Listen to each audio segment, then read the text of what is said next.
আসসালামু আলাইকুম। বরাবরের মতো আমি আজকেও একটা টিপ পেয়েছি। আজকে যাব হচ্ছে ইজতেমার মাঠে কিছু মাল নিয়ে, ওইখান থেকে মাল নিয়ে আসবো। দেন হচ্ছে ওইখান থেকে মাল নিয়ে আমরা চলে আসব মিরপুর 13 নম্বর ভাইয়ের গোডাউনের ওইখানে। এই তো সকাল সকাল এসে আপনার গাড়িটা স্টার্ট করতেছিলাম। ফার্স্ট অফ অল গাড়িটা স্টার্ট নিয়ে নিছিল, দেন হচ্ছে আবার অফ হয়ে গেছে। এই যে বড় ভাই বন্ধু বান্ধবের মতো, সে তারও টিপ হয়েছে, সেও চলে যাবে এখন। বলতে বলতে রাস্তা চলে আসলাম। এখন সোজা যাচ্ছে হচ্ছে আপনার ইজতেমার ময়দানে আগে যাওয়ার আগে যে 13 নম্বর চলে আসলাম, ওইখান থেকে গিয়ে একটা ভদ্রলোককে উঠাইতে হবে। দেন হচ্ছে ওইখান থেকে ডাইরেক্ট চলে যাব ইজতেমার ময়দানে। এই যে ভদ্রলোক উঠে গেল, এখন আমরা চলে যাব সরাসরি হচ্ছে ইজতেমার ময়দানে।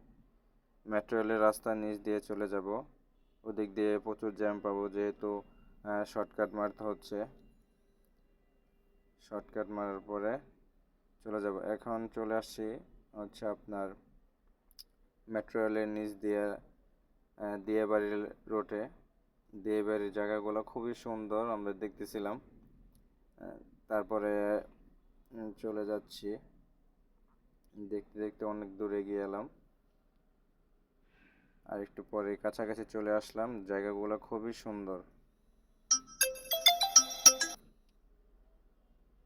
খুবই সুন্দর একটি জায়গা। আপনারা চাইলে ঘুরতে আসতে পারেন এই জায়গাটি। 12 নম্বর দিয়ে সোজাসুজি চলে আসলে ডাইরেক্ট চলে আসবেন দিক দিয়ে। খুবই সুন্দর জায়গাগুলো। বলতে বলতে ইজতেমার ময়দানে চলে আসলাম। এবারে ইজতেমা 3 পর্ব হচ্ছে।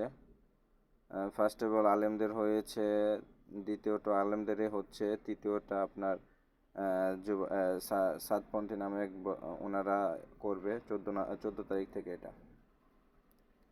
এটা হচ্ছে 14 তারিখ থেকে। খুবই ভালো জমছিল ইজতেমা, খুবই ভালো হয়েছে, খুবই জমজমাট হয়েছে। আমি আর উপরের দিকে যাইনি, যেহেতু আমার লোকেশন হচ্ছে নিচে কামারপট্টির দিকে, কামারপাড়া। ওনাদের মালমূল ভেঙে ফেলতেছে, গোছানোর প্রায় শেষের দিকে আমাকে বললো, এই জন্য খুবই তাড়াতাড়ি যাচ্ছিলাম।